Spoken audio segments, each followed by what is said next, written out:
പ്രിയപ്പെട്ട പ്രേക്ഷകരെ, നമുക്ക് ഇന്നത്തെ ആദ്യ വാർത്തയിലേക്കൊന്ന് കടക്കാം. ദില്ലിയിൽ മുഖ്യമന്ത്രിയെ തീരുമാനിക്കാൻ BJPയിൽ തിരക്കിട്ട ചർച്ചകൾ തുടരുകയാണ്. സംസ്ഥാന നേതൃത്വവുമായി ദേശീയ നേതൃത്വം ഇന്നും ചർച്ച നടത്തും. ന്യൂദില്ലി മണ്ഡലത്തിൽ അരവിന്ദ് കെജ്രിവാളിനെ തോൽപ്പിച്ച പർവേഷ് വർമ്മ, ദില്ലി നിയമസഭയിൽ പ്രതിപക്ഷ നേതാവായിരുന്ന വിജേന്ദർ ഗുപ്ത, വനിതാ നേതാവായ ശിഖ റായ് എന്നിവരുടെ പേരുകളാണ് ചർച്ചയിലുള്ളത്. പ്രധാനമന്ത്രി നരേന്ദ്രമോദി വിദേശ സന്ദർശനത്തിന് പോകുന്നതിന് മുൻപ് പുതിയ മുഖ്യമന്ത്രിയെ തീരുമാനിക്കും. വിവരങ്ങളുമായി നോബൽ മാരിക്കാരൻ ചേരുന്നു. Nobel, very good morning. തിരഞ്ഞെടുപ്പ് ഫലാനന്തരമുള്ള ദില്ലി, കഴിഞ്ഞ 10 വർഷത്തിനു ശേഷം ആപ്പിനെ തൂത്തെറിഞ്ഞ ദില്ലിയുടെ ഇന്നത്തെ പ്രഭാതം എങ്ങനെയാണ്? BJP 27 വർഷത്തിനു ശേഷം തിരികെ എത്തുമ്പോൾ എല്ലാ BJP പ്രവർത്തകരിലും വലിയ ആത്മവിശ്വാസവും പുഞ്ചിരിയും സന്തോഷവുമാണെന്നറിയാം. ഹാപ്പി സൺഡേ ആണ് ഇന്ന് BJPയെ സംബന്ധിച്ചല്ലേ? ഇന്ന് തന്നെ ആ ചർച്ചകളിൽ മുഖ്യമന്ത്രി ആരായിരിക്കും എന്നുള്ളതിനെ കുറിച്ചുള്ള സൂചനകൾ ഉണ്ടാകുമോ? സാധ്യത ആർക്കാണ് നോബൽ? Good morning.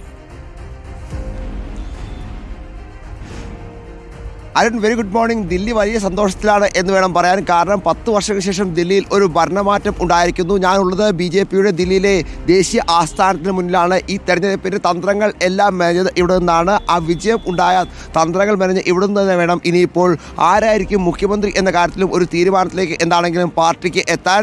സജീവമായ ചർച്ചകൾ ഇന്നലെ തന്നെ പാർട്ടി ആരംഭിച്ചു. കാരണം 27 വർഷങ്ങൾക്ക് ശേഷം രാജ്യതലസ്ഥാനത്ത് ഭരണം പിടിച്ച പശ്ചാത്തലത്തിൽ എത്രയും വേഗം മുഖ്യമന്ത്രിയെ പ്രഖ്യാപിച്ചുകൊണ്ട് ആ മികച്ച വിജയത്തിൻ്റെ ശോഭ കൂടുതൽ മികച്ചതാക്കാനുള്ള നീക്കം തന്നെയാണ് BJPയുടെ ഭാഗത്ത് ഉണ്ടാകുന്നത്. ദേശീയ നേതാക്കൾ ഇന്നലെ തന്നെ സംസ്ഥാന അധ്യക്ഷൻ വീരേന്ദ്ര സച്ദേവ അടക്കമുള്ള ആളുകളുമായി ചർച്ചകൾ നടത്തി എന്നാണ് നമുക്ക് ഇന്നലെ തന്നെ സൂചന കിട്ടിയത്. ഇന്നിപ്പോൾ ചർച്ചകൾ തുടരും. പ്രധാനമായും പേരുകൾ, അതിൽ ഏറ്റവും പ്രധാനപ്പെട്ട പേര് ന്യൂദില്ലിയിൽ അരവിന്ദ് കെജ്രിവാളിനെ വീഴ്ത്തിയ പർവേഷ് വർമ്മയുടെ പേര് തന്നെയാണ്. പർവേഷ് വർമ്മയ്ക്ക് മുഖ്യമന്ത്രി സ്ഥാനത്തേക്ക് എത്താനുള്ള സാധ്യതയാണ് എന്താണെങ്കിലും ഇപ്പോൾ തെളിഞ്ഞു വരുന്നത്. അതോടൊപ്പം തന്നെ മറ്റു ചില പേരുകൾ കൂടി BJPയുടെ ചർച്ചകളുണ്ട്. പ്രത്യേകിച്ച് BJPയിൽ കഴിഞ്ഞ 2 തവണ അതേ പ്രതിപക്ഷ നേതാവായിരുന്ന വിജേന്ദ്ര ഗുപ്ത, അതോടൊപ്പം തന്നെ സൗരഭ് ഭരദ്വാജിനെ തോൽപ്പിച്ച ശിഖ റായ്, ഒപ്പം മോട്ടിനഗറിൽ നിന്ന് വിജയിച്ച ഹരീഷ് ഖുറാന തുടങ്ങിയ പേരുകളൊക്കെ സജീവമായി തന്നെ ചർച്ചയിലേക്ക് ഉണ്ട്.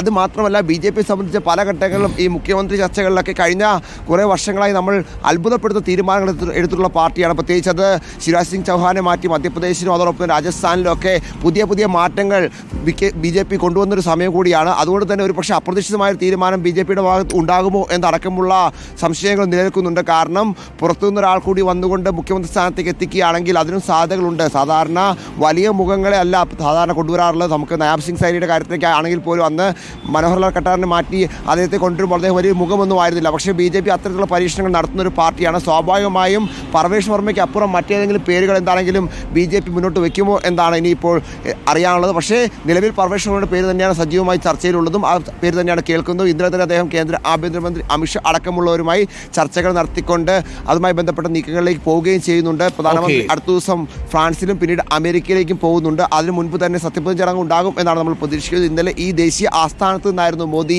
ജനങ്ങളെയും ഒപ്പം പാർട്ടി പ്രവർത്തകരെയൊക്കെ അഭിസംബോധന ചെയ്തത്. നമ്മൾ ഇന്നലെ കേട്ടതാണ്. വലിയ വിമർശനങ്ങൾ ആം ആദ്മിക്കും കോൺഗ്രസിനും ഒക്കെ എതിരെ മോദി ഇന്നലെ ഇവിടെ പറഞ്ഞതാണ്. എന്താണെങ്കിലും BJP ആസ്ഥാനം ഇന്നും സജീവ ചർച്ചകൾക്ക് തന്നെയായിരിക്കും വേദിയാവുക എന്ന കാര്യത്തിൽ യാതൊരു സംശയവുമില്ല. പർവേഷ് വർമ്മയുടെ പേര് തന്നെയാണ് നിലവിൽ സജീവമായി കേൾക്കുന്നത്.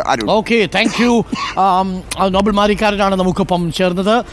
പർവേഷ് വർമ്മയുടെ പേരുകൾ തന്നെയാണ് ഇപ്പോഴും കേൾക്കുന്നത്. അതേസമയം തന്നെ വിജേന്ദർ ഗുപ്ത കഴിഞ്ഞ തവണ ആം ആദ്മി പാർട്ടി സർക്കാരിൽ പ്രതിപക്ഷ നേതാവായിരുന്ന നേതാവാണ്. അപ്പോൾ സ്വാഭാവികമായും ഈ 2 പേരുകൾക്ക് വലിയ പ്രാധാന്യമുണ്ട്. ശിഖ റായിയുടെ പേരും കേൾക്കുന്നുണ്ട് എന്നാണ്. എന്തായാലും തീരുമാനം ഇന്നുണ്ടാകുമെന്ന് തന്നെ അറിയുന്നു. കൂടുതൽ സാധ്യത പർവേഷ് വർമ്മയ്ക്ക് തന്നെയാണ്. അരവിന്ദ് കെജ്രിവാളിനെ വീഴ്ത്തി എന്നുള്ളതാണ്. വൻമരത്തെ വീഴ്ത്തുമ്പോൾ സ്വാഭാവികമായും ഒരു പ്രത്യേക പിന്തുണ കൂടുതലുണ്ടാകുമല്ലോ. അരവിന്ദ് കെജ്രിവാൾ പരാജയപ്പെടുമെന്ന് BJP കേന്ദ്രങ്ങളിൽ ആദ്യഘട്ടത്തിൽ വിശ്വസിച്ചിരുന്നില്ല. പക്ഷേ രമേശ് ബിദൂരി പരാജയപ്പെട്ടെങ്കിൽ പോലും അദ്ദേഹം പറഞ്ഞു, ഞാൻ പരാജയപ്പെട്ടാലും ന്യൂദില്ലിയിൽ പർവേഷ് വർമ്മ വിജയിക്കും, അരവിന്ദ് കെജ്രിവാൾ തോൽക്കുമെന്ന് നേരത്തെ പ്രവചിച്ചിരുന്നു. അക്ഷരാർത്ഥത്തിൽ അങ്ങനെ തന്നെയായി. 4089 വോട്ടുകൾക്കാണ് സാക്ഷാൽ അരവിന്ദ് കെജ്രിവാൾ എന്ന വൻമരം കടപുഴകിയത്.